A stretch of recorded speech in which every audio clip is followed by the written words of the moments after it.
Okay, so you want to interview your Uncle George, but you don't know where to start. In this video, I'll give you 12 tips to get the most out of your family history interviews. Plus, we'll explore a little bit about DNA tests.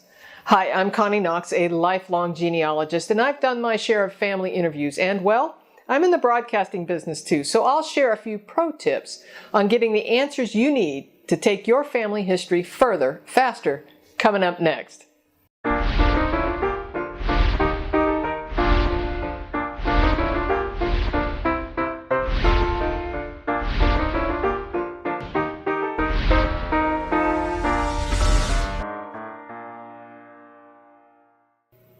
Interviewing family, in my opinion, is one of the best parts of genealogy. It's fun and rewarding. You, the interviewer, are like a reporter. You'll research your subject and do some background investigation and do the interview and report the results. So here are 12 tips to get the most out of your family interviews. Let's get started. Number 1, start with your eldest family members first. Number 2, find a quiet place to talk. I can't emphasize this enough. You'll want to get in a quiet place without the TV, screaming kids, lawnmowers, or other distractions. Tip number 3, you'll want to record audio and/or video of your interview. However, you'll want to take notes too. Many times your recording may not be clear. Someone interrupted the interview, or you ran out of memory on your camera or your cell phone and you didn't realize it. A host of technical problems can happen, and the worst of all, the audio is unintelligible. We'll talk about the technical side of recording an interview easily in part 2. Tip number 4. Take your family to a brightly lit space so that photos and documents that you're reviewing can easily be seen, and video quality is good if you're recording. Tip number 5. Do some homework before your interview. Research where the person lived, when they lived there, and learn about local events or history that took place there. Create a list of questions that inquire about the places in your family member's life. Tip number 6, prioritize your questions. In case time or energy runs out before the interview is over, this is especially important for elderly family. In some cases, you may only get a few minutes with them. Start with your top 5 most important questions first. Tip number 7, consider historical events happening during a person's lifetime. For example, a question might be, where were you when John Kennedy was shot? Or, do you remember your thoughts or when you first heard about the attack on Pearl Harbor? These kind of questions can open up a lot of great conversations. Tip number 8, avoid questions that can be answered with yes or no answers.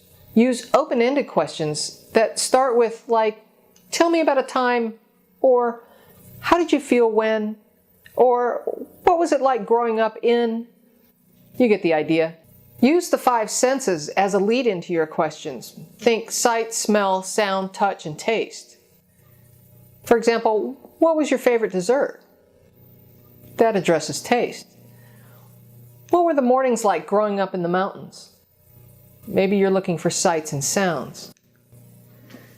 Tip number 9, bring printouts from your family tree and ask members to help fill in the blanks. Doing this will also inspire stories and conversation. Tip number 10, bring photos and ask people to help identify who's in the photographs. Be sure to use a pencil and write on the back of the photos who are in the images before you forget. Again, this is so important. Tip number 11, ask about family heirlooms, photos, memorabilia that they might want to share. There's always a story behind the favorite family heirlooms. Tip number 12, lastly, if nothing else, keep your camera or your smartphone handy at family reunions. Conversations can pop up around the dinner table or out on the back deck. Go ahead and start recording while the stories are being told, even if it's not the ideal setting. Go for it. Get it while you can. So here's some bonus tips. DNA tests? Ask in advance before the interview if they'll consider doing a DNA test. Depending on the research needed, I usually recommend all males do both a Y-DNA test and an autosomal DNA test. And for women, they should do at least an autosomal DNA test. If you need answers specifically about the maternal line, then a mitochondrial DNA test might be in order. A mitochondrial DNA test looks only at the mother's line, and so on, that direct line. It's always a good idea to have the elder's DNA test while you can. Get the family member's permission before you buy the test, and then administer the test during your visit while you're interviewing your family members. Don't leave it behind. It will never get done. Trust me. Get them to cheek swab or spit into the tube while you're there. Where do you buy DNA tests? Ancestry DNA, Family Tree DNA, 23andMe, and MyHeritage are all popular testing companies. No matter where you test, read the disclaimer so you understand the privacy policy. Also, be prepared for surprises. You never know what you'll find using DNA evidence. What should you ask? Prepare in advance for your interview based on your research goals and questions. Refer to my blog, Learn Genealogy Kickstart, for the types of information you'll need to collect. Also, here's a list of questions and topics you can choose from that may inspire what kind of questions to ask. It might be things like, tell me about your parents, your grandparents, where were they born, when were they born? I know these are simple questions, but let's go on. Were you in the military? Were any family members in the military? And if so, when? What religion or church did your parents or grandparents belong to growing up? What do you remember about your childhood home? Where was it exactly? Do you have copies of family birth, marriage, death certificates that you can share? What were the winters like growing up? Or you can pick any season you want. What were the summers like growing up? How did you feel when you graduated from school? Did you have a favorite pet growing up? What was your father's occupation? What was school like? And where did you go to school? Tell me about a time when life was hard. Tell me about a time when you felt appreciated.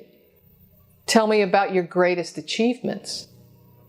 Close your eyes and go back to a favorite time as a child. What do you see, smell, feel? Where are you? Who was your favorite president and why? What do you remember about the Great Depression? Or insert your favorite historical event here.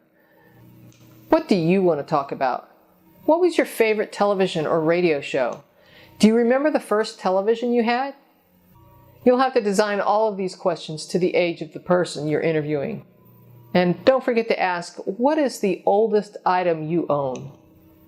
Be careful about subjects that cause concern, stress, or prying into family secrets. If a family wants you to know, they'll tell you. If they say no, respect them and move on. Don't try to ask all of these questions. You'll exhaust yourself and your family.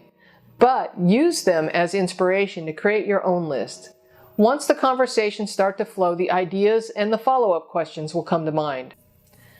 Lastly, if possible, try not to have more than 1 or 2 spectators while doing an interview. I prefer to do interviews alone. Most of all, have fun. Enjoy the conversation. Take notes. And polish them up immediately after the interview before the memories fade. So now, in the next video, we'll be talking about recording the interview. It's important. Don't skip this video thinking you're not going to record the interviews. At least watch the video to get ideas on how you can record your videos easily. Tell me, have you conducted family interviews? How did it go? Tell me about it in the comment sections below. If you found this helpful, please give me a thumbs up with the like button. Make sure you stay on top of the latest by subscribing and ring the bell to get notified of the next video release.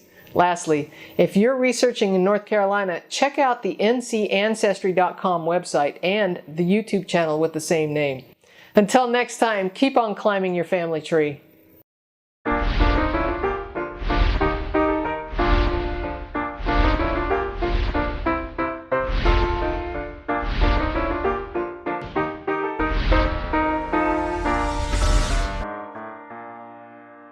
Most of all, have fun. Enjoy the conversation. Take notes.